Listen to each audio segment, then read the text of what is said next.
क्यों जाते हैं कथा में, क्यों जाते हैं सत्संग में? क्या जरूरत पड़ती है हमें शिव महापुराण की कथा में जाने के लिए? क्यों जाना हमें शंकर भगवान की कथा में?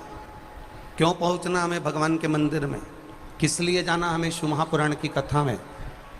शिव महापुराण की कथा कहती है 3.5 करोड़ रोम छिद्र ये मनुष्य के शरीर में मिले हैं। 21,600 श्वास ये मानव के शरीर से प्रतिदिन निकलती है। 3.5 करोड़ रोम छिद्र मिले हैं। ये 3.5 करोड़ रोम छिद्र केवल साबुन से साफ नहीं होते हैं, कोई सर्फ से या कोई शैम्पू से साफ नहीं होते हैं। ये 3.5 करोड़ रोम छिद्र भगवान ने दिया कि एक दिन में तेरे मुख से 3.5 करोड़ बार भगवान का नाम निकलना चाहिए। और ये सिद्ध हुआ। एक बार सत्यभामा जी को द्रौपदी पर बड़ा क्रोध आ गया। सत्यभामा जी को द्रौपदी पर बड़ा क्रोध आया और सत्यभामा जी ने रुक्मणी जी से कहा, जी एक बात बता कि ये द्रौपदी कैसी है?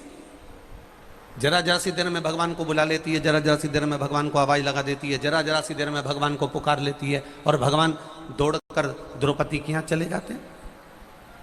हमारा द्वारका का नाथ हमारे द्वारका में कम रहता है, द्रौपदी के पास ज्यादा रहता है।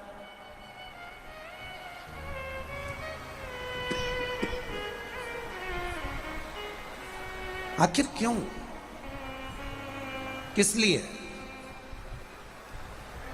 रुक्मणी जी ने कहा, मुझे तो नहीं मालूम कि भगवान दौड़ दौड़ के द्रौपदी के यहाँ क्यों जाते हैं, पर मुझे इतना अंदाजा नहीं है। पर इतना जरूर मालूम है कि द्रौपदी भगवान कृष्ण की बहन है, क्योंकि द्रौपदी ने भगवान कृष्ण के हाथ में चीर बांधा था, तो वो बहन है। इतना सिद्ध है कि वो बहन है। अरे तो ऐसे कैसे बहन भाई कि जरा सी देर में बुलाया और दौड़कर चल दिए द्वारकानाथ? भोजन कर रहे हैं तो दौड़कर चढ़ दिए द्वारकानाथ। भोजन कर रहे हैं और द्वारकानाथ दौड़ के चल दिए। इस द्रौपदी के घर तो मैं भी जाऊंगी एक बार, जरा सा पता करके आऊंगी। और भगवान ने सत्यभामा जी के मुख से जो शब्द निकले, भगवान ने उसको सुन लिया। अब भगवान लीला करने के लिए तैयार हो गए और भगवान द्रौपदी के यहाँ जाने लगे। जाते जाते भगवान कृष्ण ने कहा, सुनो रुक्मणी, मैं द्रौपदी के यहाँ जा रहा हूँ। इतने में सत्यभामा जी बोली, प्रभु आज आप अकेले जा रहे हैं? हमेशा अकेले जाते हो, कभी तो हमको लेकर जाइए। भगवान ने कहा, ठीक है चलो। अब तो सत्यभामा तुरंत तैयार हुई ननंद के घर जाने के लिए, और तुरंत तैयार होकर सत्यभामा जी रुक्मणी जी के साथ द्रौपदी के घर पहुंच गई। अब द्वारिकाधीश द्रौपदी को देखे तो द्रौपदी बाल सुलझा रही थी। भाई तुरंत अपनी बहन के पास पहुंच गया, दीदी क्या कर रही हो? द्रौपदी क्या कर रही हो? द्रौपदी कह रही है, मैं अपने केस संवार रही हूं, अपने केस सुलझा रही हूं। अरे तो तुझे सुलझाने की क्या जरूरत है? तेरी दो भाभी आई हैं, तेरी चोटी वो बना देंगी। अब ननंद तो और फूल गई और सबसे ज्यादा खुश हो गई तो सत्यभामा जी हो गई। सत्यभामा जी ने कहा, आज मुझे चोटी बनाने का मौका दो, मैं इसकी चोटी बनाती हूं। अब भगवान को तो ये थोड़ी ना मालूम था कि ये तो बदला लेने आई। अब जो द्रौपदी बैठी, सत्यभामा जी ने हाथ में थोड़ा सा तेल आदि लिया और लेकर जो द्रौपदी के सिर में लगाना प्रारंभ करा, और सिर में लगाते लगाते सत्यभामा जी ने एक बाल तोड़ा। जैसे ही एक केश तोड़ा, तोड़ते से ही जहां बाल तोड़ा, तोड़ते से ही उसमें से आवाज आई, हे कृष्ण। सत्यभामा जी को लगा आखिर ये आवाज कैसे आ रही है। सत्यभामा जी ने फिर वापिस तेल लगाया, फिर एक बाल तोड़ा तो उसमें से आवाज आई, हे कृष्ण।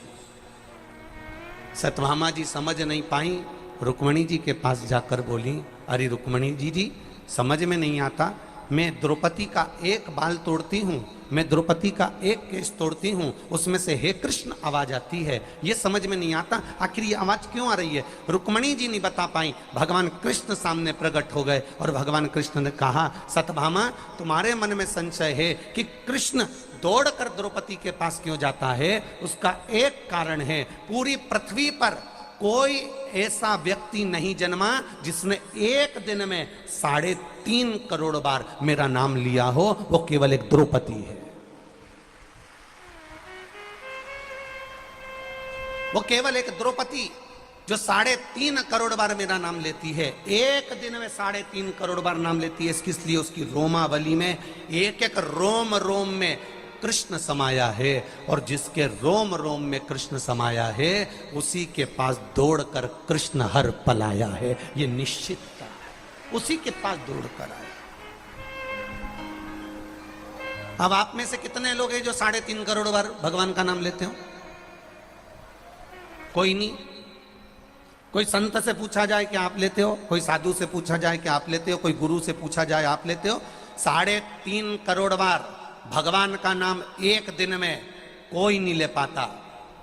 उसके लिए वेद व्यास जी ने कहा, अगर 3.5 करोड़ बार एक दिन में भगवान का नाम लेना है तो किसी सत्संग में जाकर बैठ जाओ, कथा में जाकर बैठ जाओ, प्रवचन में जाकर बैठ जाओ, सत्संग में जाकर बैठ जाओ, शिव महापुराण में जाकर बैठ जाओ। क्या होगा? शिव महापुराण में जाकर जब बैठोगे, अकेले घर पर बैठकर भगवान का भजन करोगे, राम राम शिव शिव श्री शिवाय नमस्तुभ्यम, घर पे बैठकर जपोगे तो कितनी बार जपोगे? मुख से बोलोगे तो एक बार बोलोगे, श्री शिवाय नमस्तुभ्यम, श्री शिवाय नमस्तुभ्यम, श्री शिवाय नमस्तुभ्यम, श्री शिवाय नमस्तुभ्यम। अब तुमने एक बार जपा, 2 बार जपा, 3 बार जपा, 4 बार जपा, 5 बार जपा, और अगर मान लो तुम कथा में जाकर बैठ गए, शिव महापुराण में जाकर बैठ गए, और शिव महापुराण में ये लाखों लाखों भक्त कथा सुनने आए हैं, और जब आप उनके साथ बैठकर श्री शिवाय नमस्तुभ्यम बोलोगे तो 5 लाख लोग अगर शिव महापुराण कथा सुनने आए हैं, उनके मुख से अगर एक बार श्री शिवाय नमस्तुभ्यम निकला तो 5 लाख बार बोलने का फल तुझे अपने आप प्राप्त हो जाएगा, अपने आप प्राप्त हो जाएगा। अब व्यासपीठ के सामने आप कितनी बार श्री शिवाय नमस्तुभ्यम बोलते हो? जब बोलते हैं तो 5 बार बोलते हैं, श्री शिवाय नमस्तुभ्यम श्री, तो 5 बार बोला तो ये 25 तो यूं ही हो गया। अब 3-4 बार बीच बीच में बोलने में आ गया तो मालूम पड़े करोड़ों में पहुंच गया। अब 7 दिन के अंदर तुम्हारा 3.5 करोड़ का मंत्र जाप का कोटा फुल हो गया और तुम्हें उसका पुण्य मिल गया। लोग पूछते हैं, महाराज जी आप कहते हो कि कथा में आकर बैठो, आप कहते हो टीवी के सामने कथा सुनो, आप कहते हो मोबाइल पर कथा सुनो, आप कहते हो फेसबुक यूट्यूब पर कथा सुनो, आप कहते हो कि पंडाल में बैठकर कथा सुनो, जहां कथा हो रही हो वहां जाकर बैठकर कथा सुनो। उसका कारण क्या है? क्यों लोग कथा में आते हैं और 3 महीने की आप कहते हो कि 3 महीने में भगवान झोली भर देता है? आखिर ऐसा कथा में बैठने से होता क्या है? उसका एक फल होता है, जब लाखों लोग एक साथ भगवान की प्रार्थना करते हैं तो उस प्रार्थना का फल संसार के हर व्यक्ति को प्राप्त हो जाता है।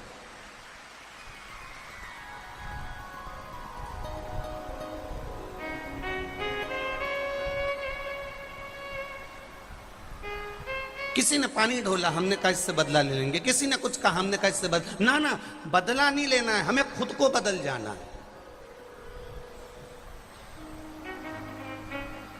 बदला नहीं लेना हमें किसी से, हमें खुद बदलना है अपने आप को। एक बड़ी सुंदर चरित्र आता है, एक बहुत अभिमानी व्यक्ति, बहुत अहंकारी व्यक्ति, बहुत अहंकार, वैभव का, सत्ता का, धन का, दौलत का, प्रतिष्ठा का, मान का, सम्मान का।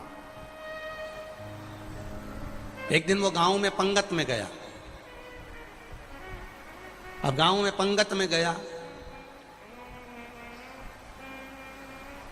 लाइन से भोजन चल रहा था, वो भी जाकर बैठ गया।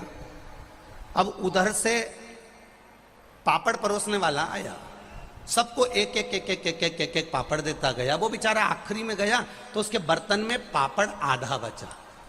अब जो अहंकारी व्यक्ति बैठा था उसके पास वो पापड़ देने पहुंचा और उसकी थाली में, उसकी पत्तल में उसने आधा पापड़ रख दिया। अब जो उसने देखा कि सबको एक एक दिया और मुझे आधा दिया, आन दे बेटा, बदला तो तू मैं लेके मानूंगा, तेरे को आधा पापड़ मेरे को दिया है।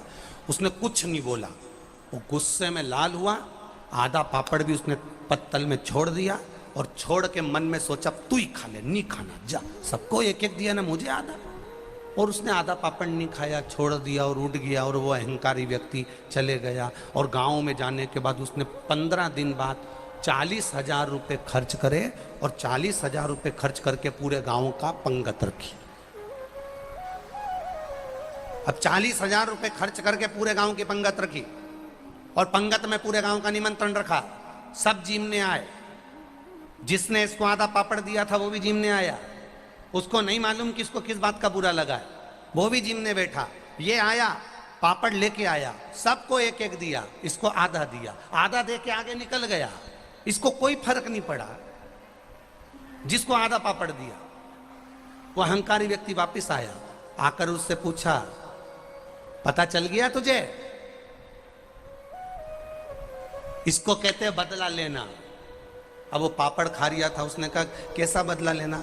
उस दिन मैं पंगत में बैठा था, तूने मुझे आधा पापड़ दिया था, आज तू पंगत में बैठा, मैंने तुझे आधा पापड़ दिया, कैसा लगा? उसने कहा अरे भैया मुझे तो मालूम ही नहीं कब कौन सी पंगत और कौन सा आधा पापड़, तुम्हें किसी बात का बुरा लग गया था क्या पापड़ से? अगर बुरा लग गया था तो उसी दिन बोल देते तो मैं आपको क्षमा मांग लेता, सॉरी कह देता, आपके चरण पकड़ लेता। कम से कम इतने दिन तक बेर अपने मन में तो लेकर नहीं बैठते और 40,000 खर्च भी नहीं हो पाते।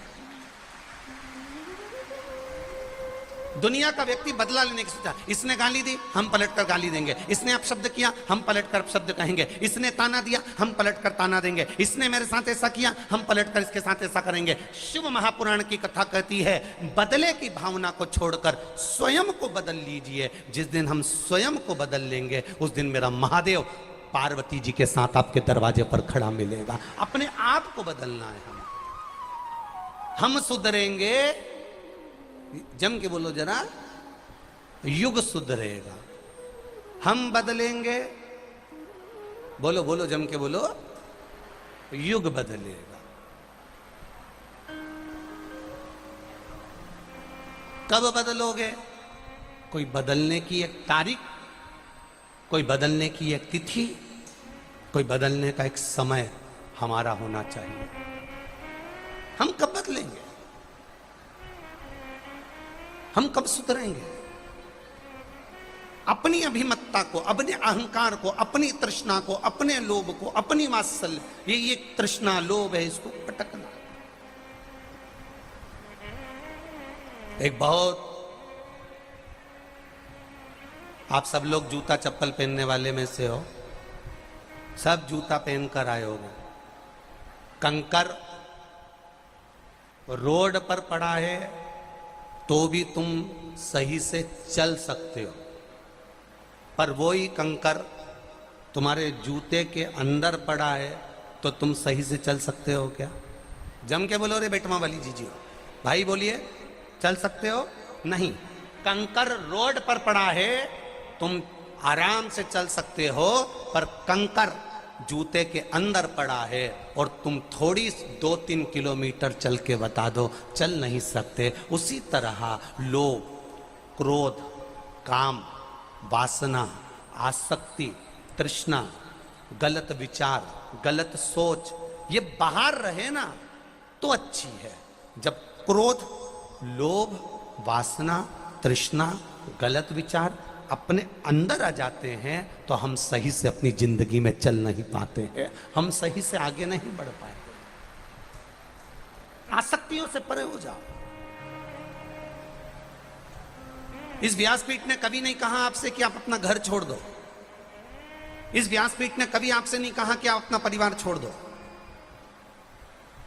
ये व्यासपीठ तो यहां तक कहती है कि घर में झगड़ा हो जाए तो घर छोड़कर मत जाना, वहीं पे मूंग दलो पर मत जाओ।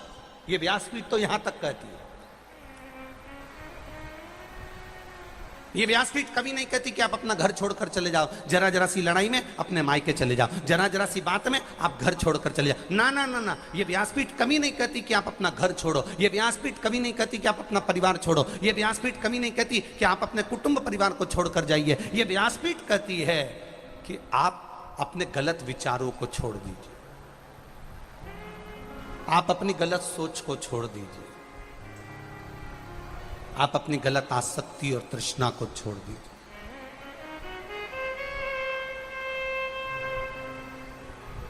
और जब जब शिव के करीब में जाओ, जब जब भगवान शंकर के नजदीक में जाओ, अहम से दूर होकर जाए, अहम से दूर। क्यों भगवान को पीतांबर नहीं चाहिए? क्यों भोलेनाथ जी को सोना चांदी नहीं चाहिए? क्यों शंकर भगवान को 56 भोग नहीं चाहिए? क्यों भगवान शंकर को तुम्हारा अंबर पीतांबर नहीं चाहिए? क्यों शंकर भगवान को तुम्हारे अच्छे से अच्छे पुष्प नहीं चाहिए? क्यों शंकर भगवान को तुम्हारे अच्छे अच्छे आभूषण नहीं चाहिए? क्यों शंकर भगवान को तुम्हारे मखमल के गादी तकिया नहीं चाहिए? क्यों? कारण केवल एक है, भगवान शंकर कहते हैं कि मेरा भक्त छोटे से छोटा भी होगा और बड़े से बड़ा भी होगा, मेरे दरवाजे में कहीं भेद ना हो जाए। कोई मखमल के गादी तकिया दे तो वो वीआईपी ना हो जाए, कोई अगर 56 भोग चढ़ाए तो वो बहुत वीआईपी ना हो जाए। शंकर भगवान कहते हैं मेरा भक्त सबके लिए बराबर होना चाहिए, उसके लिए कोई बड़ा नहीं, कोई छोटा नहीं, सब समता का भाव। और जब सब समता का भाव रखेंगे,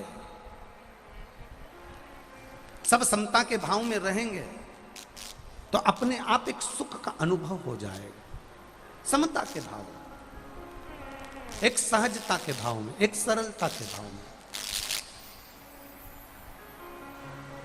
शंभु शरणे मांगू घड़ी दुख काटो, दया करी दर्शन आपको। आप समता का भाव रखिए।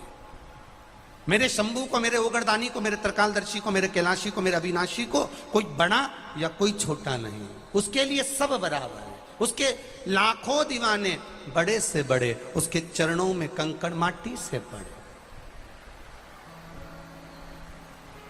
कोई कह रहा था गुरुजी शंकर भगवान को भांग प्रिय है, कोई कह रहा था शिव जी शंकर भगवान को गांजा प्रिय है। इसलिए उनका फोटो हमने देखा कि भगवान शंकर चिलम लगा रहे थे, हमने देखा शंकर भगवान भांग घोट रहे थे। शिव महापुराण की कथा, इतने विद्वान विद्वान ब्राह्मण जन यहाँ पर विराजमान है और सभी बहुत बहुत विद्वान ब्राह्मण लोग जगह जगह पर कथा श्रवण करते हैं।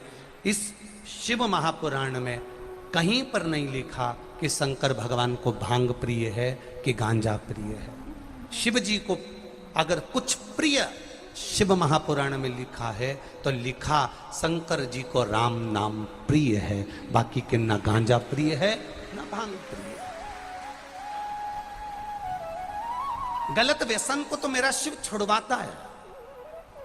तंबाकू खाते खाते मेरा गाल बार बार कटता है, कटते कटते कटते कटते कटते कटते वहां एक निशान पड़ गया, निशान पड़ते पड़ते पड़ते पड़ते वहां एक छाला पड़ गया, छाला पड़ते पड़ते पड़ते पड़ते वो गाल आखिरी में सड़ने लगा। डॉक्टर के पास गए, उसने बड़ी बीमारी बता दी, ऐसी बीमारी बता दी कि तूने तो तंबाकू खाया, वो तंबाकू तुझको निकल गया और तेरे चक्कर में पूरा परिवार निकल गया। इतना धन डॉक्टरों में लगा दिया कि वो गाल ठीक नहीं हो पाया। क्यों नहीं?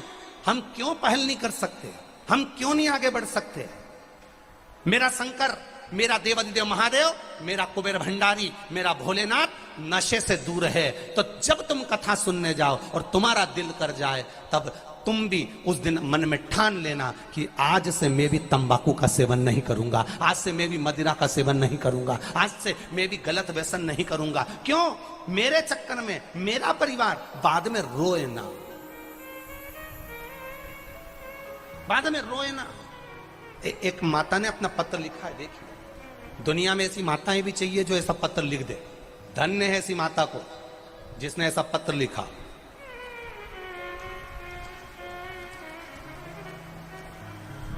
शंभु शरण पड़ी मांगो घड़ी रे घड़ी, दुख काटो नया करी दर्शन आपो। शंभु शरण पड़ी मांगो घड़ी। देखिए, गुरुजी, मैं धार मध्य प्रदेश की रहने वाली हूं। मैं अपना नाम गुप्त रखूंगी। गुरुजी, मैं पशुपति व्रत का क्या महिमा का बखान करूं। मेरे पति 8 सालों से बहुत शराब पीते थे। कोई हमसे बात करना पसंद नहीं करता था और मोहल्ले वाले हमारा बहुत मजाक उड़ाते थे। हमारे समाज वाले मेरे पति को डंडे से मारते तो कोई उसको उठा के नाली में पटक देते। लोग उसके पर्स में से पैसे ले लेते, मोबाइल निकाल लेते, कई बार उसको मार ठोक कर पटक जाते। हमने सारी जगहों से इनका इलाज करवा लिया, पर उनका शराब का नशा नहीं छूटा। रात को 2-3 बजे तक आते, खूब नशे में धुत होकर आते, गाली गलौज करते, बच्चे भी उनसे तकलीफ में रहते। गुरुदेव, फिर मैंने किसी के कहने पर पशुपतिनाथ के व्रत में जाना, सुना, फिर मैंने पशुपति व्रत किया तो उसमें मुझसे कुछ गलती हो गई होगी, हो सकता है बाबा ने मेरी नहीं सुनी। दूसरी बार फिर पशुपति व्रत करा और बाबा की कृपा से दूसरा पशुपति व्रत था और मेरे पति ने शिव मंदिर मुझे जब छोड़ने को गया तब उसने शराब छोड़ दी और आज तक वो शराब को हाथ नहीं लगाता। ये शिव तत्व है, ये मेरा उघड़दानी, ये मेरा त्रिकालदर्शी, ये कैलाशी है। अब पहचानो उसको।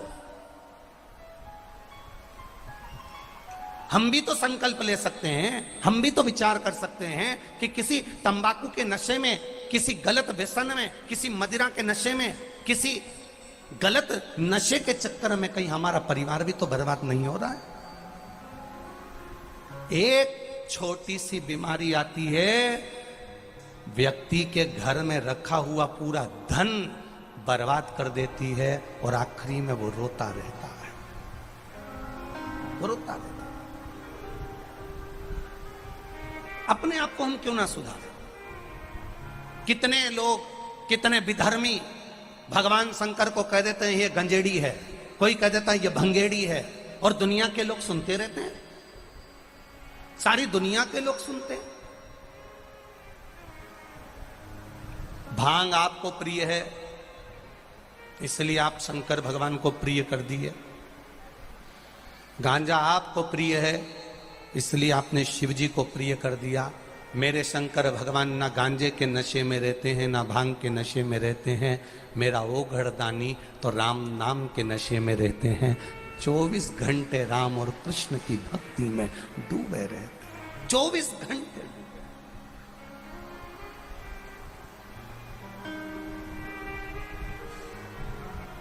किस व्यसन में पड़े हम?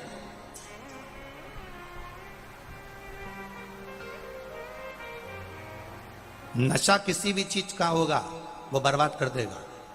ब्रह्मा जी को एक नशा हो गया था, अहंकार। शिव महापुराण विद्येश्वर संहिता अध्याय नंबर 6, जिसमें ब्रह्मा जी को अहंकार हो गया। ब्रह्मा जी को, और ब्रह्मदेव को कितना अहंकार कि भगवान विष्णु शेषनाग की सैया पर सो रहे हैं, मेरा नारायण शेषनाग की सैया पर विश्राम कर रहे हैं, लक्ष्मी जी उनके चरण दबा रही हैं। चारों तरफ आनंद ही आनंद है।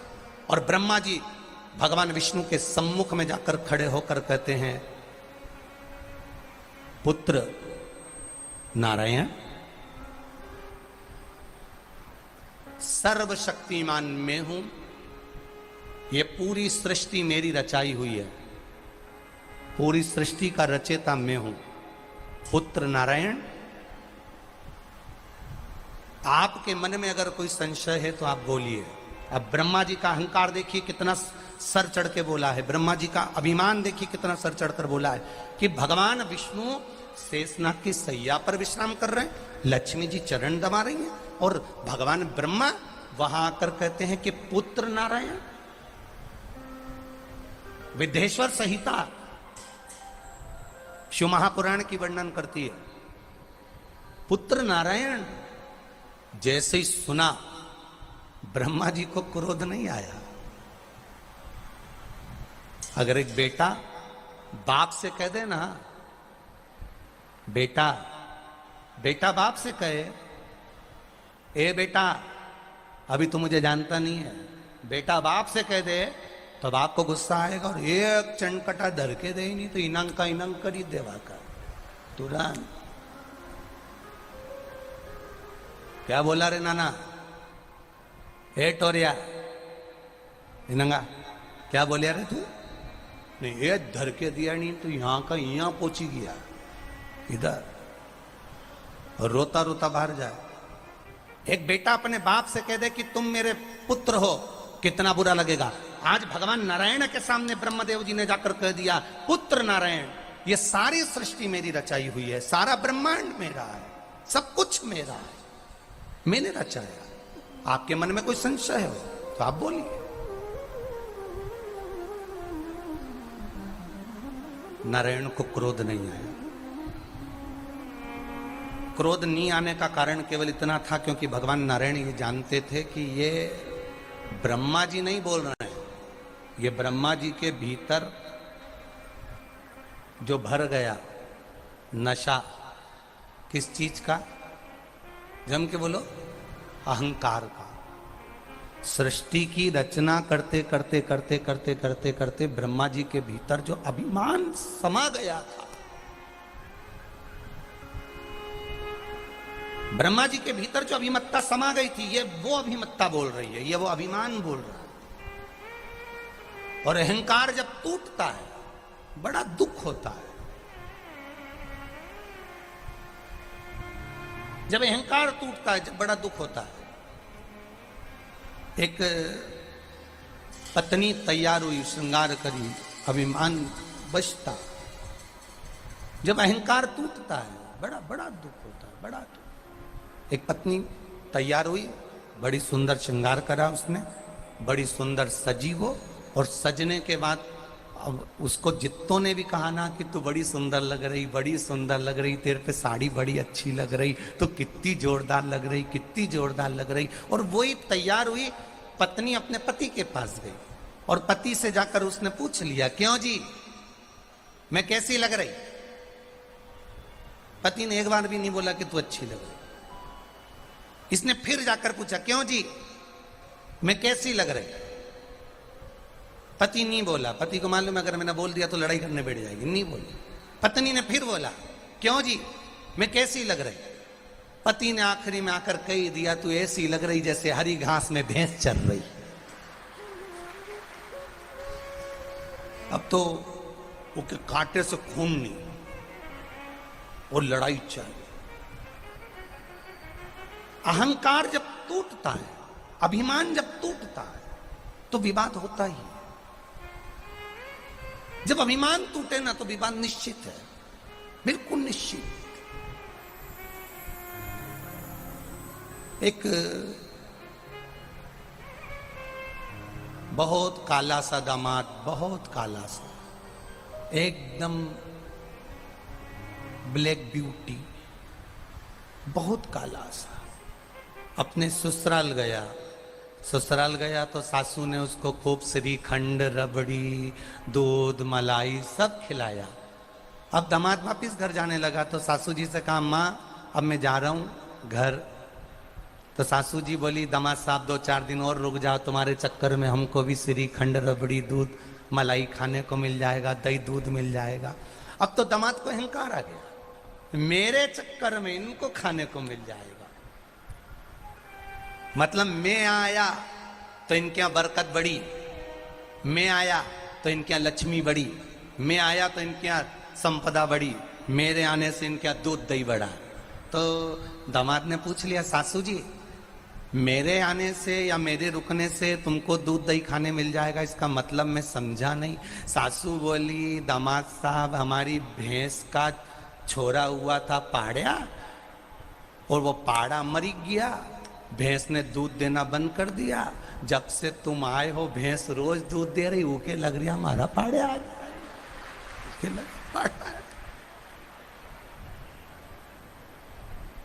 जब से तुम्हें देखा नहीं भैंस ने, तब से दूध घड़ा दे रही है। तो उसको लग रहा है कि वो पाड़ा जो मरिया थी नहीं, तो उसको लगा वो वापस जिंदा हुई, तो इन्हें दूध देना चालू कर दिया। अब फिर अभिमान टूटा। अब अभी तक दामाद को लग रहा था कि मेरे आने से लक्ष्मी बढ़ गई, मेरे आने से संपदा बढ़ गई, मेरे आने से सत्ता बढ़ गई, मेरे आने से वैभव बढ़ गया। पर इसको क्या मालूम कि वो पाड़ा समझी भैंस, पाड़े।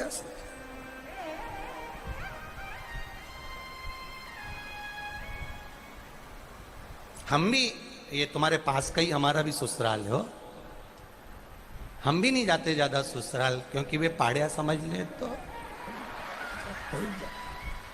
इसलिए राम जी की मौज, जहां रहो अलमस्त रहो, आनंद रहो।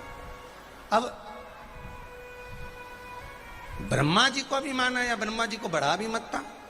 अब ब्रह्मा जी ने आते सी कहा पुत्र नारायण, भगवान लक्ष्मी जी को तो क्रोध आया, पर भगवान नारायण को क्रोध नहीं आया, क्योंकि नारायण जान गए ये नशा है, नशा, ये अहंकार का नशा है, ये अभिमत्ता का नशा है, वैभव का नशा। और बहुत ध्यान देना महाराज,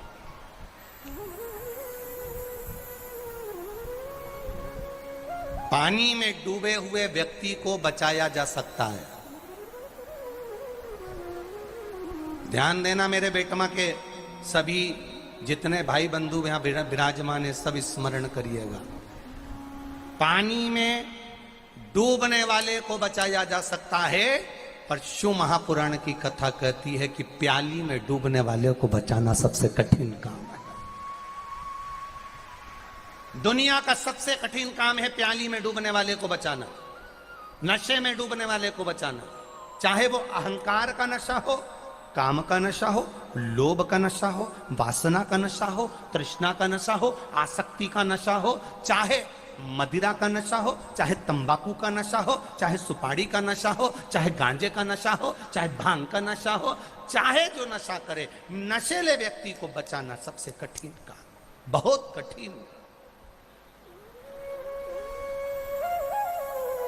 एक बार माता पार्वती जी ने भी शंकर जी से पूछ लिया था, क्या आप नशा करते हो? शिव जी बोले नहीं। मैं लक्ष्मी जी के यहाँ गई थी तो लक्ष्मी जी ने कहा तुम्हारे पति तो भांग का नशा करते हैं, वो तो चिलम लगाते, वो तो गांजा पीते हैं। अरे दुनिया कुछ भी कहती रहेगी पार्वती, तो तू सबकी बात मान लेगी क्या? दुनिया के लोगों का काम है कहना। दुनिया के लोग कह देते हैं कि शंकर भगवान गांजा पीते हैं, शंकर भगवान भांग पीते हैं, शंकर भगवान ये करते हैं। ना ना ना ना, पहले एक बार शंकर भगवान को पहचानो तो।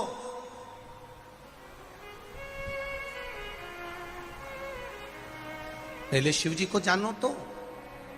अरे भाई, मंथन में विष निकला, वो विष शंकर भगवान को दिया। कारण भगवान नारायण ने नहीं पिया, शिव जी को दिया, क्योंकि शंकर भगवान कैलाश पर बैठते हैं, बहुत ऊंचे बैठते हैं। कैलाश पर्वत सबसे ऊंचा पर्वत, जिस पर देवादिदेव महादेव बैठते हैं। और वो कैलाश पर विष इसलिए भेजा, जैसे हमारे यहाँ चूहा मारने की दवा लाते हैं, पेड़ पौधों पे छिड़कने की दवा लाते हैं, खेत में दवाई डालने की दवा लाते हैं, तो उस पर लिखा रहता है बच्चों के हाथ से ऊंची धरो। तो भगवान विष्णु ने भी वो विष को ऊंचा धर दिया। भगवान शंकर विष को पिए नीलकंठधारी बन गए, थोड़ी सी बूंद नीचे गिरी, भांग धतूरा उत्पन्न हो गया। भांग शिवजी के आसपास में लगी हुई है, क्यों? कंठ में जलन होती है तो भांग की टटिया की हवा शिवजी को लगती है तो उनको थोड़ी ठंडक मिलती है, क्योंकि विष भरा है कंठ, पिए नहीं है।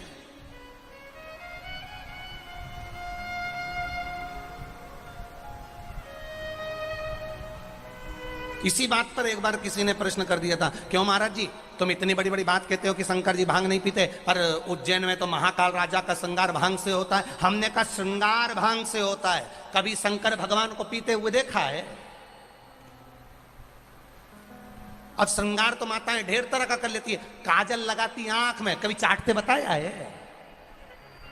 लिपस्टिक लगा दी ऐसी लाइन खींच के, डब्बा भर के फिर लगाती, लगाने के बाद कभी किसी को चाटते हुए देखा है? अब श्रृंगार तो कुछ भी कर सकते हो, श्रृंगार तो ये पाउडर भी लगाए ऐसी 2 घंटे तक ऐसी डब्बी में लेके, ऐसा कौन सा कपड़ा होता है उससे यूच यूच मचकती रही यूच। अब इसको कभी देखा तुमने ऐसा कांच के सामने की ये यूं नहीं लगा के चाटती था? अब कोई कहे कि आप कहते हो भगवान शंकर भांग नहीं पीते, महाकाल राजा का श्रृंगार तो भांग से होता है। भगवान शंकर का श्रृंगार तुमने भांग से होते हुए देखा होगा, पर कभी मेरे महाकाल राजा को ये नहीं देखा होगा कि उन्हें लोटा उठाकर भांग पीते हुए नजर आए होंगे।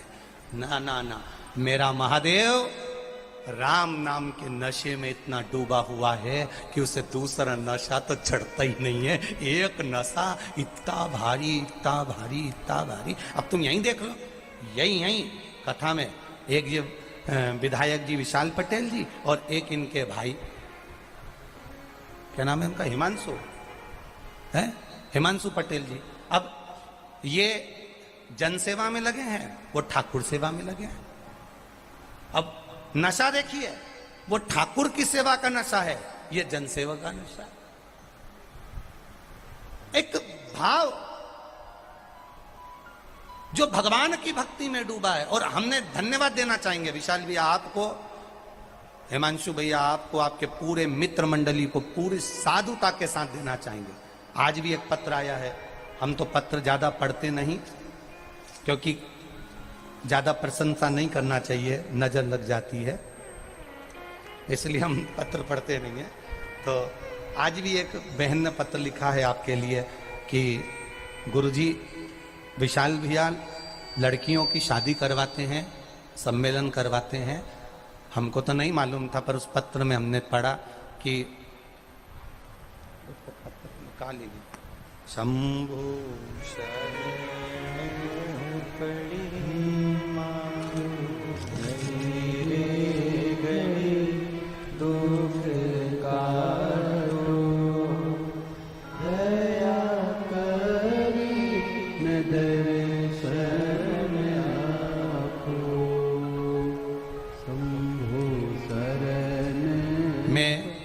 जितेंद्र खादी वाला बहुत बहुत साधुवाद देना चाहता हूं गुरुदेव। 15 वर्ष से इस देपालपुर तहसील के लिए हमेशा विशाल भैया कार्य करते रहे हैं। लड़कियों की शादी कराना, सांस्कृतिक कार्यक्रम, चाहे धार्मिक आयोजन, और गुरुदेव पूरी निष्ठा से और पूरे भाव से कराना।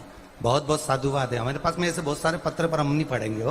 तो ऐसी सहजता, जनमानस के प्रति समर्पण का भाव, अगर जन सेवा में लगे हो तो जन सेवा का भाव निष्कपट भाव से करिए।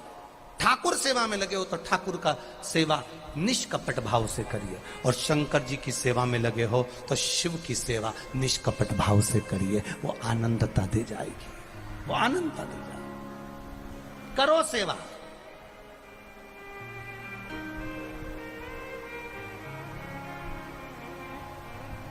एक भक्ति के बल को बढ़ाओ। ब्रह्मा जी को नशा हो गया। ब्रह्मा जी को नशा किस चीज का हुआ? अपनी अहमत का, अहंकार का नशा। और उन्होंने भगवान नारायण को पुत्र कह दिया कि पुत्र नारायण, इस संसार का रचयिता मैं हूं। क्रोध आ गया। ब्रह्मा जी को शब्द सुनकर भगवान नारायण को क्रोध नहीं आया, पर लक्ष्मी जी को क्रोध आया और लक्ष्मी जी ने भगवान विष्णु से कहा, ये आपको पुत्र कह रहा है, ये आपको बेटा कह रहा है। पुत्र कह रहे हैं, बेटा कह रहे हैं ना। लक्ष्मी, लक्ष्मी शांति रखो, शांति। घर में सबसे ज्यादा धैर्य, घर में सबसे ज्यादा धीरज, घर में सबसे ज्यादा शांति, घर में सबसे ज्यादा सहनशीलता स्त्री के भीतर होती है और स्त्री को ही रखना पड़ती है। कितना सुंदर कहा है किसी ने कि नारी से, स्त्री से कभी उसकी उम्र नहीं पूछना चाहिए और पुरुष से कभी उसकी आय नहीं पूछना चाहिए। किससे? बोलो बोलो, जम के बोलो। स्त्री से कभी उसकी, बोल जम के बोलो रे बेटवा वालों, उम्र मत पूछो। और पुरुष से कभी उसकी आय मत पूछो कि कितना कमा रहा, कितना ला रहा है। कारण क्या है? स्त्री से उम्र इसलिए नहीं पूछना चाहिए क्योंकि नारी अपने लिए नहीं जीती, परिवार के लिए जीती है। और पुरुष से आय इसलिए नहीं पूछना चाहिए क्योंकि पुरुष अपने लिए नहीं कमाता, परिवार के लिए कमाता है। जो दूसरे के लिए कमाता हो, जो दूसरे के लिए जीता हो, जो दूसरे के लिए समर्पित होता हो, जो दूसरे के लिए पैदा हुआ है, उससे ना उम्र पूछी जाती है, ना आय पूछी जाती है। इतने लोग दुकान पर बैठकर कमाते हैं, इतने लोग खेतीबाड़ी में कमाते हैं। जरा इनसे पूछो कि इन्होंने अपने ऊपर कितना खर्चा किया। पूछना कभी किसी से, इतने दुकान वाले बैठे रहे, कभी इनसे पूछना कि तुमने अपने ऊपर कितना खर्चा करा। बेटा मोबाइल ला रिया है 18,000 का और पिताजी मोबाइल ला रिया है 5,000 का। अपने ऊपर कितना खर्चा करा? दुकान पे कौन बैठता है? बेटा की बाप, बेटा की पिता। दुकान पर बैठ रहा पिताजी, 8 बजे से रात को 8 बजे तक पिताजी दुकान पर बैठ रहे हैं। एक से बढ़कर एक कपड़े पहन रहा है बेटा, और पिताजी वही कॉलर भी यहां से निकली गई, ऊ में भी बकरम दिखने लगी, वो कल्ला वाला कपड़ा, रुए रुए निकल रहे हैं, और पिताजी वही पहन के दुकान पर जा रहा है। एक शादी में जाना होता है, बेटा 4 जोड़ कपड़े सिलवाता है और पिताजी एक भी जोड़ कपड़े नहीं सिलवाता। मेरे पास सफारी सूट रखा हुआ है, मेरे पास कोट पैंट रखा है, मेरे पास ये सामान रखा है, मैं पहन लूंगा। कमाता पिता है, अपने ऊपर खर्च नहीं करता, अपने बच्चे को देता है। तो नारी का जीवन, कोई पूछे स्त्री से कि तुम्हारी उम्र कितनी है, नारी से उम्र नहीं पूछी जाती क्योंकि वो अपने लिए नहीं जीती। जब वो छोटी है तो अपने भाई बहन के लिए, बड़ी हो गई तो अपने पति के लिए, और बड़ी हो गई अपने बच्चों के लिए, और बड़ी हो गई अपने पोता पोती के लिए, और बड़ी हो गई अपने नाती पंती के लिए, आखिरी में सब छोड़कर चली जाती है। वो नारी होती है। ये उम्र क्या पूछना है? क्या पूछना उम्र स्त्री से? स्त्री से उम्र इसलिए नहीं पूछी जाती क्योंकि वो दूसरों के लिए जीती है। पुरुष से आय इसलिए नहीं पूछी जाती कि वो खुद के लिए नहीं कमा रहा। 8 बजे से लेकर रात्रि को 8 बजे तक दुकान पर बैठता है, परिवार के लिए कमा रहा है, खुद के लिए नहीं। वो तो टिफिन की ठंडी रोटी खाता है। 1 बज रही है, 2 बज रही है, भूख लग रही है, सामने से ठेला वाला गया तो मन कर रहा है कि भूख लग रही है, कुछ खा लूं, पर 2 रुपए बचाने के चक्कर में वो परमल और सेव भी नहीं खरीद पाता है। सामने फल का ठेला लगाए, संतरे का ठेला लगाए, अंगूर का ठेला लगाए, पर अपनी दुकान को छोड़कर वो अंगूर भी नहीं खा पाता है। किसके लिए कमा रहा है? दुकान। बस इसलिए किसी पुरुष से मत पूछो कि तू कितना कमाता है, तेरी आय कितनी है। वो अपने लिए नहीं कमा रहा, वो परिवार के लिए कमा रहा है। उससे क्या पूछोगे? वो खेती करने वाला एक एक किसान, खेती करने वाला एक एक किसान भाई दिन रात पसीना बहाता है, दिन रात पसीना बहाता है, तब जाकर थोड़ा सा गाड़ी भरकर अनाज घर में आता है, उस अनाज में से भी आधा अनाज का तो पैसा उसके कर्जे में चला जाता है, और उस आधे अनाज में से भी एक बोरा अनाज अपनी बहन बेटी के लिए पहुंचा देता है। एक बोरा अनाज में अपना गुजारा कर लेता है। वो किसान कोई साधारण नहीं, अपनी जिंदगी का सर्वस्व लुटाकर जीता है, सर्वस्व लुटाकर।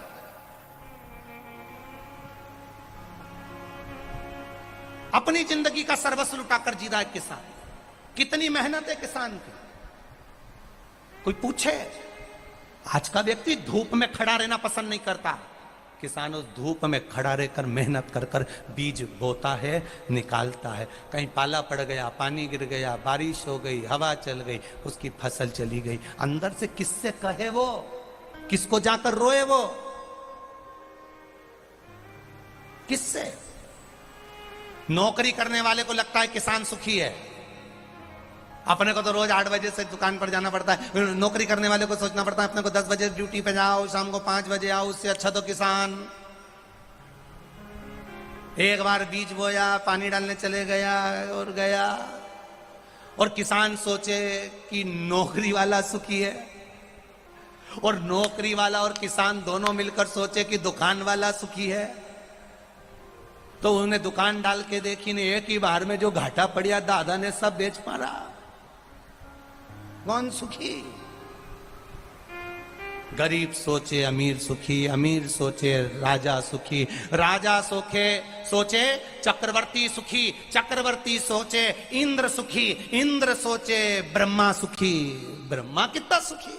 उसका 4 मुंडा है, कहीं से भी बोल दे, वेद मंत्र वाणी लिख दे, पढ़ दे, सबका भविष्य लिख दे। ब्रह्मा सुखी। तो ब्रह्मा जी से पूछा तुम सुखी? ब्रह्मा जी बोले मैं काय का सुखी? सुखी तो भगवान विष्णु आराम से शेषनाग की सैया पर पड़े रहते, लक्ष्मी जी चरण दबाती रहती। तो पूछा नारायण आप सुखी? नारायण के मैं काय का सुखी? तो तुलसीदास जी ने लिख दिया, यहां एक सुखी है जो भगवान के भजन में लगा है, उसके सिवाय कोई सुखी नहीं है, कोई सुखी।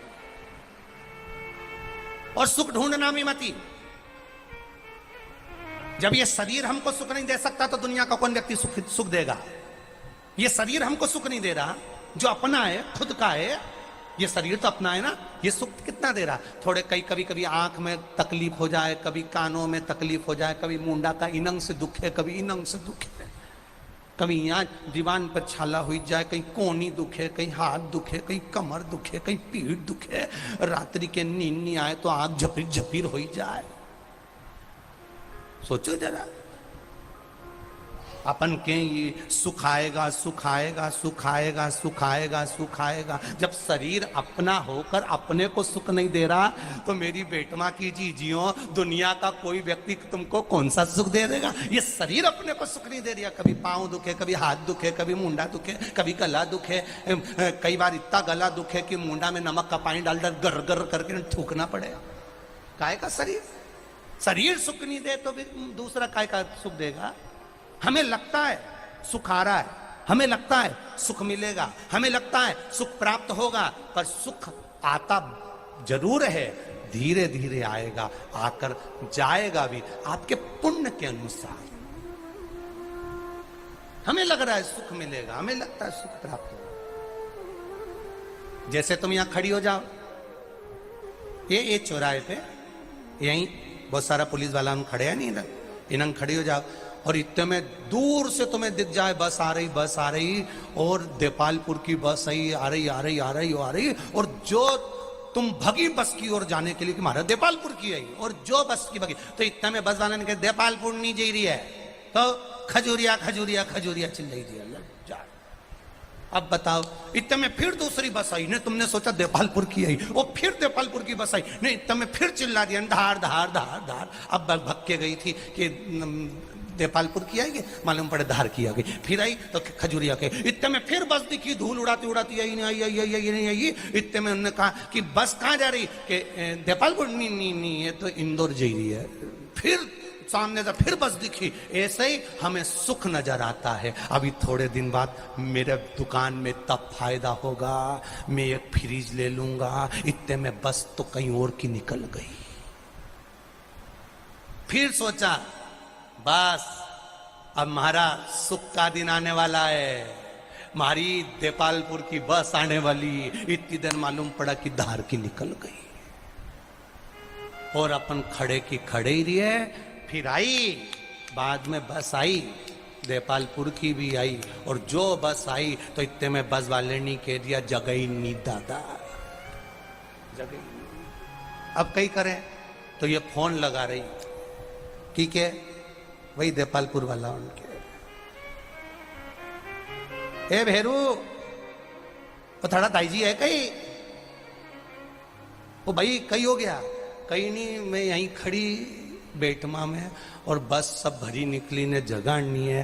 तो कहा चिंता मत करो पिताजी आ रहे हैं, वाइट कलर की टवेरा लेके निकल गए। और वाइट कलर की टवेरा मतलब नंदी लेकर मेरा महादेव निकल गया है, वो लेकर आए। वो ब्लैक कलर की स्कॉर्पियो लेकर नहीं आए, क्योंकि ब्लैक कलर की स्कॉर्पियो तो यमराज के पास है, वो वाइट कलर की टवेरा है उसके। और अंत समय प्रभु आना पड़ेगा, वचन दिया तो निभाना पड़ेगा। आए ना आए प्रभु कुटुंब कबीरा, अंत समय प्रभु आना पड़ेगा। ओ वचन दिया तो निभाना पड़ेगा। कौन सा अहंकार ब्रह्मा जी के भीतर आ गया। जब ब्रह्मदेव के भीतर अहंकार आया तो उन्होंने भगवान नारायण को पुत्र कहकर पुकार दिया। ये अभिमत्ता जब समाहित हो जाती है तब कुछ समझ में आता है कि ये कहीं नष्ट होने वाला, ये कहीं नष्ट होगा। अहम छा गया, अहम।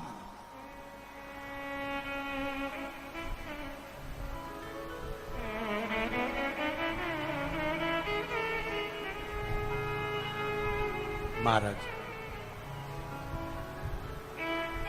लक्ष्मी जी को क्रोध आया, चरण दबाती दबाती माता लक्ष्मी जी ने भगवान विष्णु से कहा कि आप ये ब्रह्मदेव को कुछ बोलोगे नहीं क्या? ब्रह्मा जी को कुछ तो बोलो आप। भगवान विष्णु ने पूछा क्या बोलूं मैं? नहीं आपको बोलना चाहिए, आपको पुत्र कह रहे हैं, कोई बात नहीं। अहंकार, अभिमत्ता में सब छोटे नजर आते हैं। जब एक अहम की सीमा बढ़ जाती है, अहंकार जब बहुत ऊंचा पहुंच जाता है तो सब नीचे नजर आने लगते हैं, सब छोटे दिखने लगते हैं। परशु महापुराण की कथा कर रही है, अभिमान आए तो उस समय पर एक बात याद रखना कि तुम झुकना सीख जाओ, नम्रता सीख जाओ, प्रणाम करना सीख जाओ, नमन करना सीख जाओ, तो जिंदगी की सबसे बड़ी जीत फिर हो जाएगी तुम्हारी। तुम अगर झुकना सीख गए, झुकना। एक कागज का टुकड़ा उड़ते उड़ते शिखर पर पहुंच गया। शिखर पर गया तो शिखर ने पूछा, हिमालय ने पूछा कागज के टुकड़े से, तू यहां कैसे पहुंच गया? कागज का टुकड़ा कहता है मैं अपने बल पर पहुंचा हूं। बस इतने में पवन फिर चली, हवा चली और कागज का टुकड़ा फिर जाकर नाली में गिर गया। नाली में जाकर गिर गया। तब कागज को समझ में आया कि इसमें मेरा कुछ भी नहीं था, ये तो हवा तेज चली थी जो मुझे ऊपर तक ले गई और हवा वापस लाकर नीचे छोड़ दी। इसमें मेरा कुछ नहीं है, इसमें हवा की मूलता है, पवन की मूलता है। ट्रक देखा है तुम लोगों ने? अरे बोलो तो जम के, ट्रक देखा है? ट्रक 50 टन माल, 50 टन माल एक ट्रक के अंदर आ जाता है। सब लोग कहते हैं ट्रक जोरदार है, सबने कहा ट्रक जोरदार है, किसी ने कहा ट्रक चलाने वाला जोरदार है, किसी ने कहा ट्रक का टायर जोरदार है, पर किसी ने नहीं किया कि ये ट्रक का टायर भी जोरदार नहीं है अगर इनमें हवा जोरदार नहीं है तो। बोलो सही है कि गलत है? अगर ट्रक के पहिए की हवा फुस हो जाए, निकली जाए, तो 50 टन का माल लेके जा, बता दे, ले जाके बोलो जाएगा? अरे बोलो तो रे बेटवा वाले, जाएगा माल? 50 टन का माल ट्रक के अंदर भरा है, टायर कितना भी जोरदार हो, पर टायर के अंदर अगर हवा नहीं है तो ये लेके चलेगा, 50 टन का माल ले जा। अब बस सब कुछ दिख रहा है, ट्रक जोरदार, ट्रक का मालिक जोरदार, ट्रक का ड्राइवर जोरदार, ट्रक का टायर जोरदार, पर किसी ने नहीं कहा साहब कि ट्रक के टायर में जो हवा है वो जोरदार है। उस हवा के बल पर यह 50 टन का ट्रक आगे बढ़ता चले जाता है। उसी तरह इस शरीर में सब कुछ जोरदार है, पर परमात्मा को धन्यवाद देना कि इसमें प्राण वायु, इसमें जो तूने श्वास दी है, ये सबसे जोरदार है। अगर ये ही नहीं होती तो ये ट्रक कहां से आगे बढ़ जाता, 50 टन का माल भी लेकर नहीं जाता। ये सब एक बार ट्रक के पहिए की हवा निकली कि वो आधा किलोमीटर भी नहीं चलता। उसी तरह इसकी अगर हवा निकल जाए, किसकी? अरे बोले जमके जमके बोले जरा, किसकी? ये मानव के शरीर की। बस इसकी हवा निकली, इसके बाद ये 2 कदम चल के बता दे, फिर ये खुद नहीं चले, इके लेके चले। बस हवा निकलते से हवा निकली, फिर ये खुद नहीं चलता। ट्रक के पहिए की हवा निकली, टायर कितना भी जोरदार हो, भले किसी भी कंपनी का हो, हमारे यहाँ का टायर 20,000 का, 50,000 का, 1 लाख का एक टायर गाड़ी का, पर हवा निकलने के बाद किस काम का वो टायर? चले ही नहीं, 50 टन का माल लेके जाए ही नहीं। उसी तरह ट्रक के पहिए की हवा निकल जाए तो ट्रक आगे नहीं जाता, बस इसकी हवा निकल जाए तो ये भी आगे नहीं जाता। उस परमात्मा को धन्यवाद देना कि तूने इसमें हवा भर कर भेजी है, और वो हवा कोई साधारण नहीं, तेरी दी हुई है, तेरी कृपा की दी हुई है, तेरे बल पर चल रही है, तेरी दी। बड़ी मुश्किल से मिलती है, बड़ी मुश्किल से। ब्रह्मा जी को अभिमतता है, ब्रह्मा जी के भीतर अभिमान, ब्रह्मा जी के भीतर अहम। सामने प्रकट हो गया और कह दिया कि पुत्र नारायण। लक्ष्मी जी कह रही हैं कि कुछ बोलो, भगवान विष्णु कहते मैं नहीं बोल सकता क्योंकि इसके अभी भीतर अहंकार समाया है। ज्ञानी को समझाया जा सकता है, अज्ञानी को समझाया जा सकता है।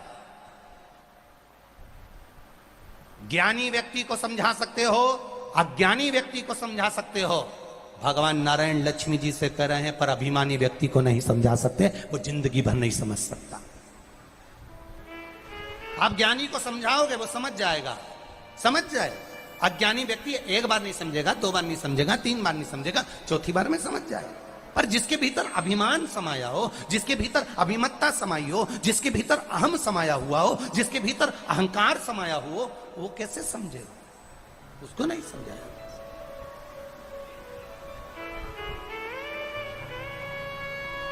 खाली न जाता कोई दर से तुम्हारे, खाली न जा, आप ही बोलिए, दर से तुम्हारे मैं भी पड़ी हूँ नन्ही बाहें पसारे, मैं भी खड़ा हूँ नन्ही बाहें पसारे। अपने हृदय से लगा लो, लगा लो, गिरा जा रहा हूँ, उठा लो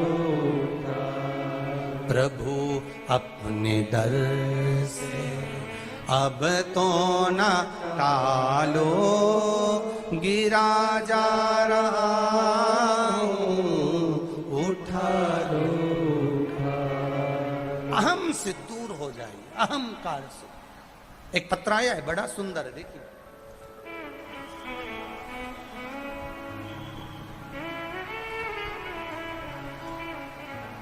मेरा नाम ललित सिंघार है। मैं धार में PWD वर्ग शॉप में रहता हूं। मेरे पापा की तबीयत बहुत खराब हो गई थी गुरुजी। हम सब ने पापा को हॉस्पिटल जाने के लिए कहा और वो हमारी नहीं सुनते और हॉस्पिटल भी नहीं जाते। उनको सांस लेने में तकलीफ होती रही गुरुजी। एक दिन हम सब ने उन्हें कहा और फिर हम उनको महाजन हॉस्पिटल ले गए। वहाँ पापा की दोनों किडनियाँ खराब बता दी। फिर हम उनको दूसरे हॉस्पिटल में लेकर गए, वहाँ पर भी पिताजी की दोनों किडनियाँ खराब बता दी। फिर हम इंदौर के हॉस्पिटल में लेकर आए। इंदौर के हॉस्पिटल में भी उनकी दोनों किडनियाँ खराब बता दी। गुरुदेव, शरीर ने काम करना बंद कर दिया और आंख भी बंद हो गई। गुरुजी, डॉक्टर ने उनको हॉस्पिटल में रखने से मना कर दिया। अब हम क्या करते गुरुदेव? आखिरी में भोले बाबा पर उम्मीद जगा कर बैठ गए। हमारी बुआ, काकी, बहन सबने कहा तुम चिंता मत करो, घर के किसी व्यक्ति को अपन सीहोर भेजते हैं, वहां से रुद्राक्ष छुलवाते हैं। मेरे यहाँ के परिवार के लोग सीहोर गए और बाबा से विनती करी और फिर सीहोर जाकर पाथरी पूजन कर कर, कंकर शंकर की पूजन कर कर, विनती कर कर वहां से कंकर उठा लाए, एक रुद्राक्ष मांग कर लिया। गुरुदेव, शिव जी का वो रुद्राक्ष गलाकर शिव जी को चढ़ाना और वो कंकर की पूजन भी हम घर में करने लगे। हम बाबा से बस प्रार्थना करते और उनकी आंखें बंद हो चुकी थी, किडनियां काम करना बंद कर दी थी, डॉक्टरों ने मना कर दिया था। हमने उनके मुख में वो रुद्राक्ष का जल 2-2 बूंद देना चालू करा। 20 मिनट बाद उनके आंख खुल गई और बाबा की कृपा से डॉक्टरों ने कहा उनकी सारी रिपोर्ट नॉर्मल आ गई और वो ठीक हो गए। उनकी किडनियां भी काम करना पड़ा। उनका फोटो लगा रहे हैं हम, हमारे पिताजी का हम फोटो लगा रहे हैं, आप फोटो भी देख सकते। ये शिव तत्व है। यो घड़ी तेरी कृपा बिना न हिले एक भी अणु, लेते हैं श्वास तेरी कृपा से तनो तनो। आप उस पर भरोसा करेंगे, आप उस पर विश्वास करेंगे निष्कपट भाव से, अहंकार से मुक्त होकर, अभिमान से दूर होकर आप उसका भजन करिए, वो मिलेगा, वो प्राप्त होगा। और यदि अभिमान में तल्लीन होकर चलोगे, अहम में तल्लीन होकर चलोगे, वो नहीं मिलेगा। आप जाओ शिव जी के मंदिर और जितनी माताएं बैठी हैं, जितने भाई बैठे हैं, आप शंकर जी का गुणगान गाकर देखिए। एक पत्र में आया है, एक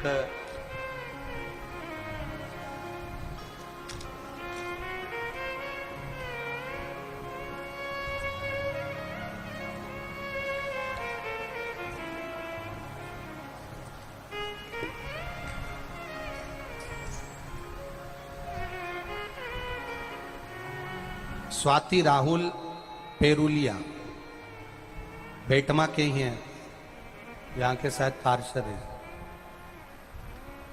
उन्होंने लिखा है, पहले पति ने, आप ही ने लिखा है पत्र, पहले पति ने चुनाव लड़ा, हार गए, जीते नहीं। गुरुदेव, आखिरी में एक उम्मीद जागकर मेरे पति ने मेरा नाम लिया और कहा कि तुम चुनाव लड़ो।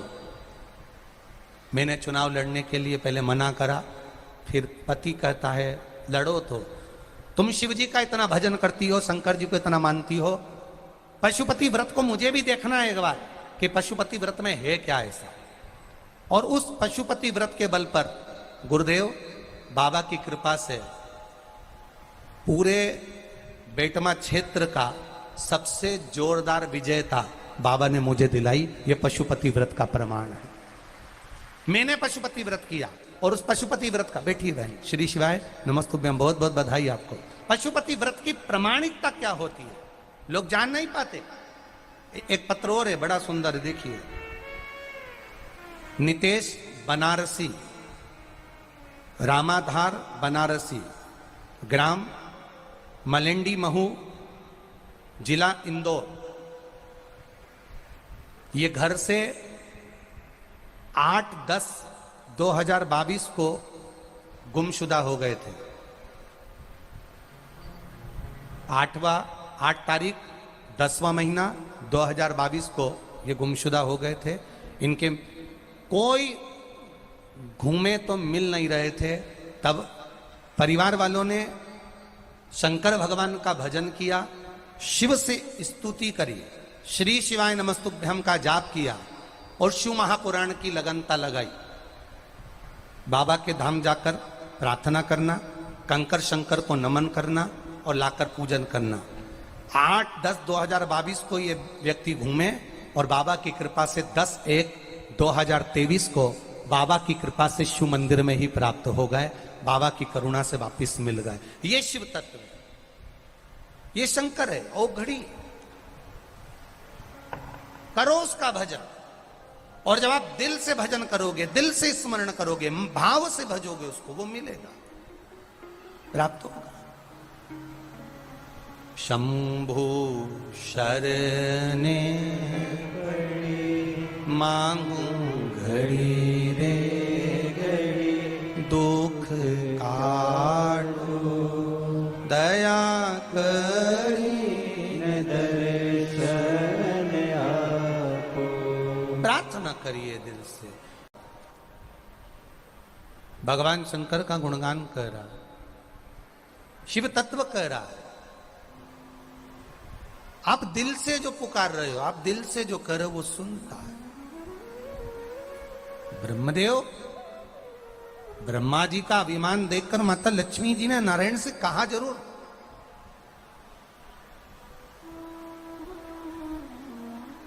लक्ष्मी जी ने कहा, आप कुछ बोलते क्यों नहीं हो? भगवान विष्णु कुछ नहीं बोले, भगवान नारायण कुछ नहीं बोले। अब ब्रह्मा जी ने फिर भगवान विष्णु को 2 शब्द फिर कहे, वापिस फिर शब्द कहा। और भगवान ब्रह्मा जी भगवान नारायण से फिर कहते हैं, भगवान विष्णु से फिर कहते हैं, भगवान नारायण से फिर कह रहे हैं कि हे नारायण,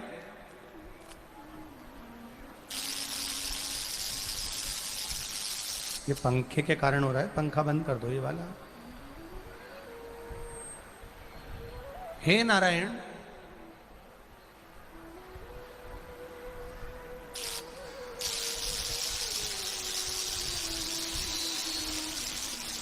इस संपूर्ण ब्रह्मांड का रचना, इस संपूर्ण ब्रह्मांड की रचना का कार्य मेरा,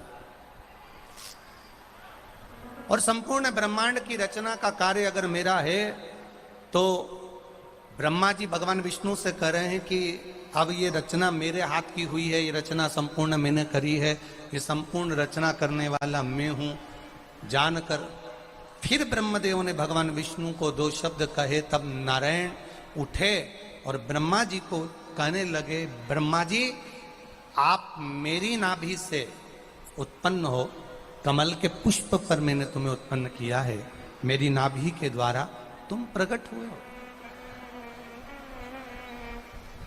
मेरी नाभि के द्वारा तुम प्रकट हुए।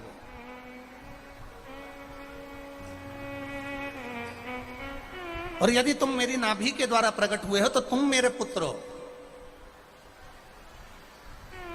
भगवान ब्रह्मदेव ने फिर भगवान विष्णु से कहा, मैं ना तो किसी का पुत्र हूं और ना मैं किसी को अपना पिता मानता हूं। जानकर फिर क्रोध बढ़ता गया, बढ़ता गया, बढ़ता गया, क्योंकि ब्रह्मा जी का अभिमान बड़ा विचित्र अभिमान था। ब्रह्मा जी बढ़ता बढ़ता गया, क्रोध बढ़ा, खूब बढ़ा, दोनों में विवाद हो गया। भगवान विष्णु ने भी तीक्ष्ण बाण चलाए ब्रह्मा जी के ऊपर, ब्रह्मा जी भी लड़ने को तैयार हो गए भगवान विष्णु से। तभी सारे देवता देखकर अचंभे में पड़ गए और सारे के सारे देवता पहुंच गए भगवान देवादिदेव महादेव के पास में, जहां पर भगवान शिव माता पार्वती के साथ में विराजमान हैं। जहां भोलेनाथ भगवान शंकर पार्वती के साथ में विराजे हुए हैं, बस वहीं पर सारे देवताओं ने जाकर स्तुति कर दी, गौरी शंकर गौरी शंकर गौरी शंकर गौरी शंकर। आवाज लगाना प्रारंभ करा, हर हर, जो आवाज लगाया हर हर महादेव, गौरी शंकर हर हर। फिर बार बार जब फिर पुकारा, गौरी शंकर गौरी शंकर गौरी शंकर गौरी शंकर हर हर महादेव। जैसे ही पुकारा, देवाधिदेव महादेव सामने आकर खड़े हुए। देवताओं, क्या बात है, हुआ क्या आखिर, क्या हुआ क्या है आखिर? कहा, प्रभु भगवान नारायण और ब्रह्मा जी का युद्ध हो रहा है। किस बात के लिए हो रहा है? ब्रह्मा जी अहंकार के शब्द बोल रहे हैं। ब्रह्मा जी अहंकार के शब्द बोल रहे हैं। क्या अहंकार के शब्द हैं ब्रह्मा जी? ब्रह्मा जी अहंकार के शब्द ये बोल रहे हैं कि नारायण भगवान को पुत्र कहकर बोल दिया। अच्छा, फिर नारायण भगवान कुछ बोले? नहीं बोले। वो भगवान नारायण ने इतना ही कहा कि ब्रह्मदेव, तुम मेरी नाभि से प्रगटे हो, तुम मेरे पुत्र हो और तुम मुझे पुत्र कह रहे हो, ये तो ठीक नहीं है। दोनों में युद्ध चल रहा है, ठीक है। तुमने क्या करा? देवताओं ने आकर कहा कि हमने ब्रह्मा जी से जाकर कहा कि आप युद्ध को समाप्त करिए, अहंकार को समाप्त करिए, पर वो मानने को तैयार नहीं हुए, क्योंकि ब्रह्मा जी कहते हैं कि मेरा कोई नहीं है, मैं खुद हूं और खुद ईश्वर के रूप में, मेरा ही स्वरूप सर्वस्व है। ठीक है, भगवान ब्रह्मा और विष्णु के पिता का जानने का अंश जब प्रारंभ हुआ, तब देवाधिदेव महादेव वहां पर एक अग्नि के खंभ के रूप में प्रकट हो गए। शिवरात्रि का दिन, जिस दिन मेरा देवाधिदेव महादेव प्रकट था, एक लिंग के रूप में, एक शिवलिंग के रूप में मेरा देवाधिदेव महादेव प्रकट हो गए। एक लिंगायत स्वरूप में मेरा महादेव प्रकट हो गया। शिवजी ने ब्रह्मा और विष्णु से कहा, युद्ध समाप्त करिए। ब्रह्मा जी ने पूछा, आप कौन? भगवान देवाधिदेव महादेव कहते हैं, मैं जगत का कर्ता धर्ता, जगत का पालन करने वाला, जगत का पालन करते करते संहार करने वाला भी मैं, संसार मात्र का पेट भरने वाला मैं। ब्रह्मा जी को हंसी आ गई। हंसे तो ब्रह्मा जी ने भगवान विष्णु से कहा, जरा पता करो, मैं ऊपर जाता हूं, तुम नीचे जाकर इनका चरण देख कर आओ, मैं शीश देख कर आता हूं, आखिर ये है कौन जो कह रहा है कि संपूर्ण ब्रह्मांड का कर्ता धर्ता में। पता करने के लिए भगवान ब्रह्मा जी ऊपर गए, भगवान विष्णु नीचे गए। जाते जाते जाते जाते गौ माता को लिया है, केतकी के फूल को लिया है। गौ माता को और केतकी के फूल को लेकर आकर उन्होंने सामने खड़ा कर दिया, तो केतकी के फूल को भगवान शंकर ने श्राप दे दिया कि तू सब पर चढ़ेगा, पर देवाधिदेव महादेव पर कभी नहीं चढ़ेगा। भूल से भी अगर केतकी का फूल देवाधिदेव महादेव पर चढ़ जाएगा, हजारों गौ हत्या के बराबर, हजारों ब्रह्म हत्या के बराबर उसको दोष लग जाएगा। गौ माता, एक रोटी के चक्कर में तू झूठ बोलिए, तेरे को भी श्राप देता हूं गौ माता, तेरे को भी श्राप है, तेरा पूरा शरीर पूजा जाएगा, पर तेरा मुख अपूज्य माना जाए, तो झूठ बोलिए। कितना शिव महापुराण का ये अहंकार को समाप्त करने वाला संवाद जो विद्येश्वर संहिता में शिव महापुराण के 6ठे अध्याय में जो वर्णन किया, ये कोई साधारण नहीं है। कितना विचित्र संवाद है।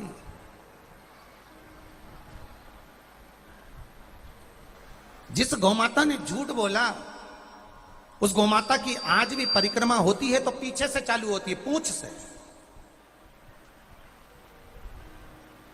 गौमाता की परिक्रमा आगे से होती ही नहीं। शिव महापुराण की कथा कहती है शंकर भगवान को सत्यम, शिवम और तीसरा सुंदरम। शंकर भगवान को अगर कुछ प्रिय है, देवाधिदेव महादेव को अगर कुछ प्रिय है, तो मेरे महादेव को सत्य प्रिय है। इसलिए किसी मुर्दे को भी लेकर जाते हैं तो चिल्लाते चिल्लाते लेकर जाते हैं, राम नाम सत्य। और वो भी बोलने वाले थोड़े बहुत ही होते हैं जो अर्थी के आसपास में चलते हैं, बाकी के सब तो पीछे चलने वाले मोबाइल पे बात करता जाए, कहीं गुटखा भरा मुंह में, कहीं कंधे पे हाथ रखा, चलते जा रहा है। बस वो जो अर्थी के आसपास में ना 10, 15, 20, 25, बस वो ही चिल्लाते हैं। क्या चिल्लाते हैं? बोलो बोलो जम के जरा, राम नाम सत्य। बाकी के सब तो फोन पे बात करते करते जाते हैं। ऐसा लगता है कि ये ऊपर बात कर रहे हैं कि हम यहां से भेज रहे हैं, 5 नंबर का रूम दे देना, ऐसा लगता है। कमरे में पानी की बोतल धर देना, कूलर चालू कर देना, हम इनको भेज रहे हैं।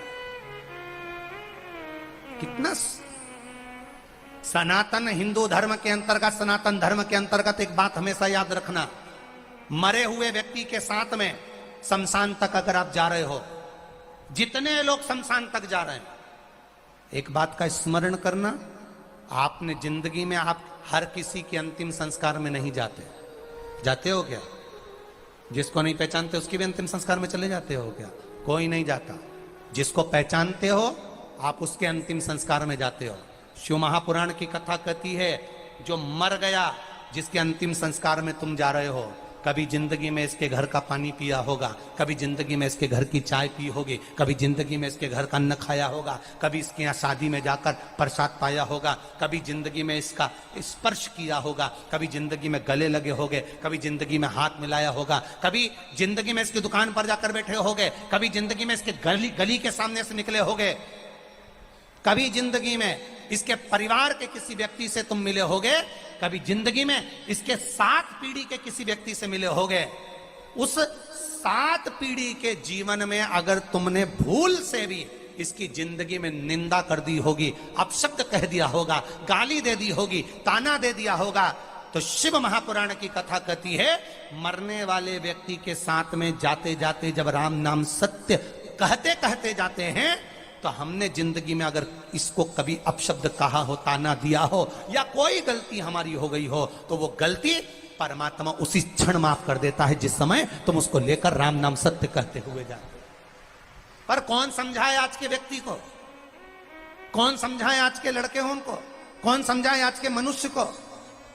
आगे आगे वाले बोल रहे हैं राम नाम सत्य है, पीछे वाले आराम से फोन पे बात करते हुए जा रहे हैं, आराम से गुटखा थूकते हुए जा रहे हैं, आराम से तंबाकू खाते हुए जा रहे हैं, ठिठोली करते जा रहे हैं, बात करते हुए जा रहे हैं, कंधे पर हाथ रखते हुए जा रहे हैं। नाना भाई, जितनी देर तक शमशान ना आए और जितनी दूर तुम चलकर जा रहे हो, उतनी देर तक तुम्हारे मुख से केवल राम का गुणगान होना चाहिए, क्योंकि जो व्यक्ति जा रहा है उसका कर्जा आज की आज चुका दो तो बाद में चुकाना नहीं पड़ेगा, फिर जन्म लेना नहीं पड़ेगा। किसी का एक गिलास पानी भी अगर तुमने पिया है और उसके अंतिम संस्कार में भी गए हो, तो राम नाम सत्य कहने से वो कर्जा चुक जाता है, राम के नाम का स्मरण करने से वो कर्जा चुक जाता है। क्यों देकर आते हो वो 5 लकड़ी? क्यों देकर आते हो वो 5 लकड़ी?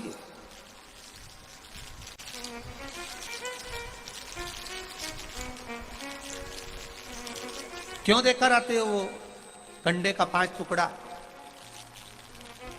चिड़चिड़ आवाज आ रही है, देख लो। क्यों देकर आते हो? उसका कारण क्या है?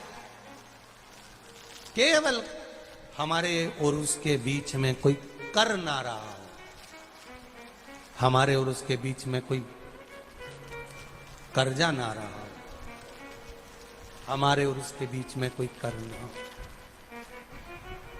हमारे और उसके बीच में कोई कर्जा ना हो। इसलिए मुख से जब लेकर जाओ तो भजन करते करते जाओ। ले जा रहे हो उसको, सत्य बोलिए। रोज सत्य नहीं बोल सकते तो शंकर जी के मंदिर में जब जाओ, शिव के शिवालय में जब जाओ, शंकर के मंदिर में 1 लोटा जल चढ़ाने जाओ, तब सत्य बोलिए। 7 दिन में कम से कम 1 दिन ऐसा निकाल लो कि मैं आज सत्य बोलूंगा, और वो किसी को बताना नहीं कि कब सत्य बोला तुमने। किसी को बताने की जरूरत नहीं है। नहीं तो कहीं का आके तुमसे पूछ ले कि सत्य बोलना है, और इसके पास 9 बजे से 10 बजे तक सत्य बोलती है, और तुम जाके पूछ लो 9 से 10 के बीच में कि बता तिजोरी की चाबी कहां धरी,